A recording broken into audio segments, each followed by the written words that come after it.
A couple of months ago, I started feeling wrist pain in my right hand. I thought it would go away on its own after a while, but unfortunately it didn't. And that kind of scared me. What if I have carpal tunnel or some other wrist related injury? I'm only 19, I don't want to be concerned with these things right now. So, to minimize the pain, I decided to look online. And that's when I came across Colemak.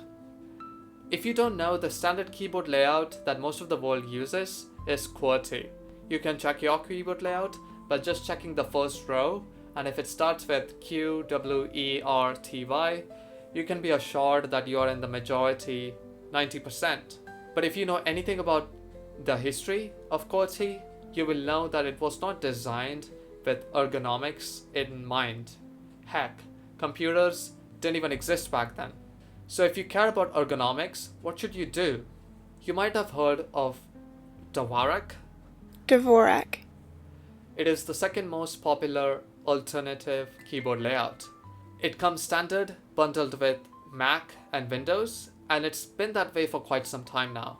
It was developed in the 30s with ergonomics in mind, but by modern standards, it's not the most ergonomic keyboard layout out there. It's not even the most efficient. It is better than QWERTY, but it could be better. And that's when I came across Colemak.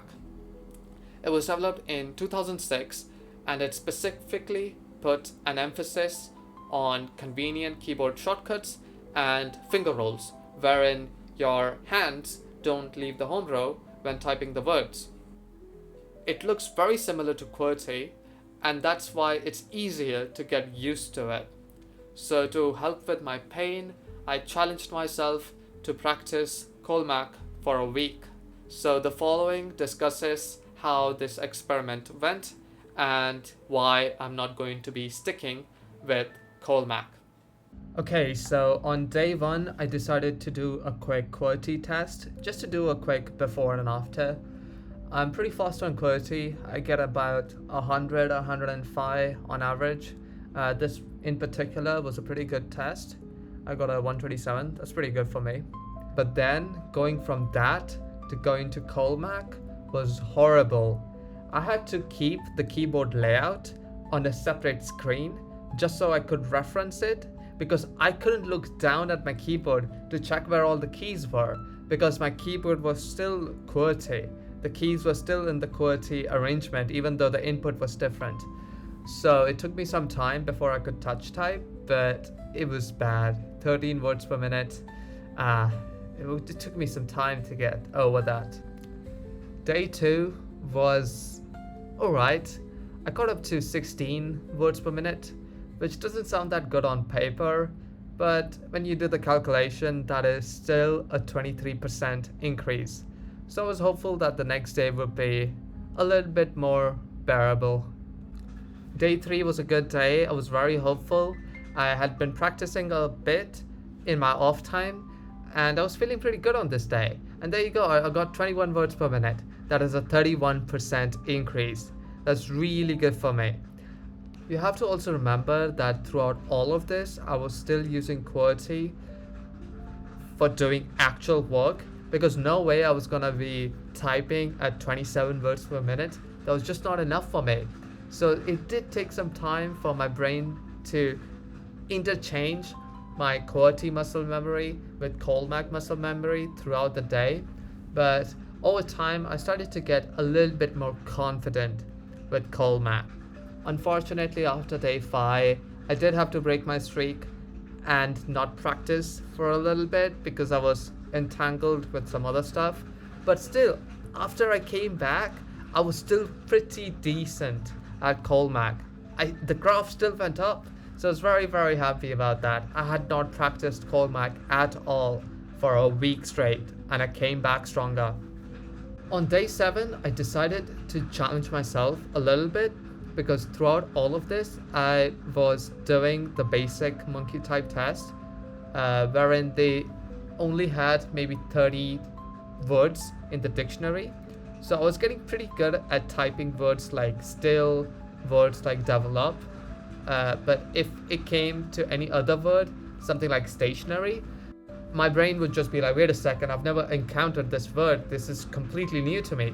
And my words per minute would go from 35, 36 down to like 20.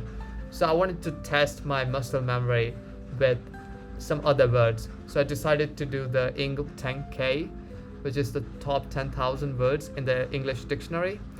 And I did okay, 27 words per minute. It's not too bad, but it was a little heartbreaking that the graph didn't go up on day 7. On the final day, I decided to do a 30-second Colemak test just to see how far along I'd come.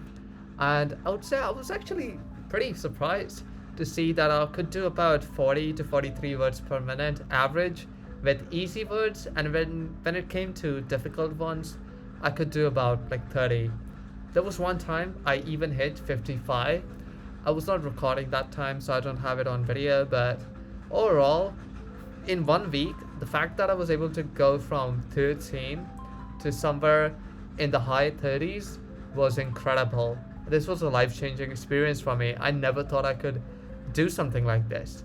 But there was a big problem lurking in the shadows. That was dumb. Even though my Colemak speeds were going up day by day, and I was pretty sure that by the end of the month I would be able to reach maybe 80, 90, closer to my QWERTY speeds, there was something else that was going down. And that was my productivity, first and foremost. It was so hard to type on Colemak for an hour, and after that, to switch over to QWERTY for doing assignments. It took a mental toll on me. And what I was coming to was my QWERTY speeds were going down.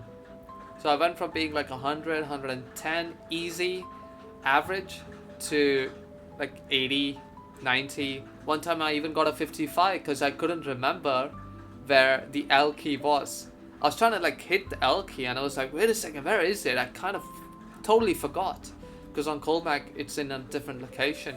So I had to look down to see where the key was, and that's something I've never had to do on QWERTY.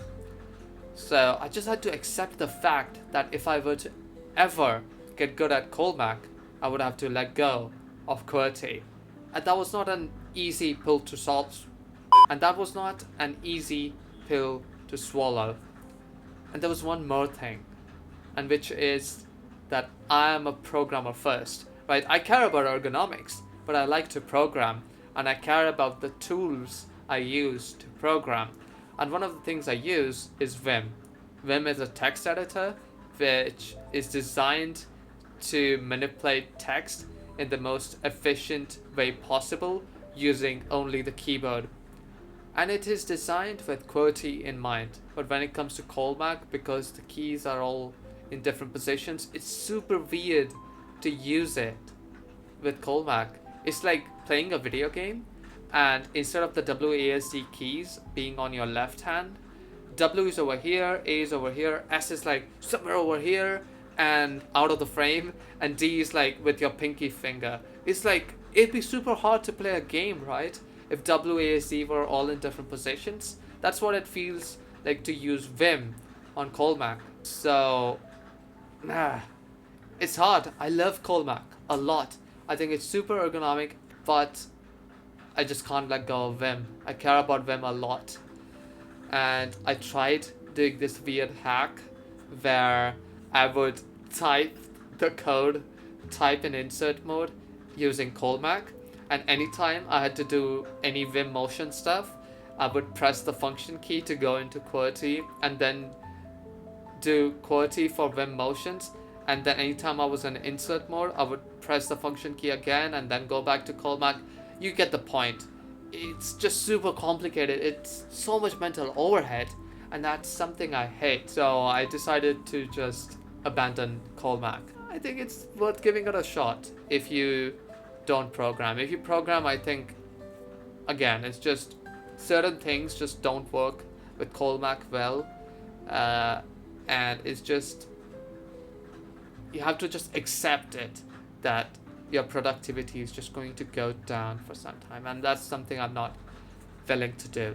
But there you go, that was my experience. If you like this video, maybe consider giving it a like, and if you really enjoyed it, um, maybe consider hitting the subscribe button, because I do cool things like this every once in a while.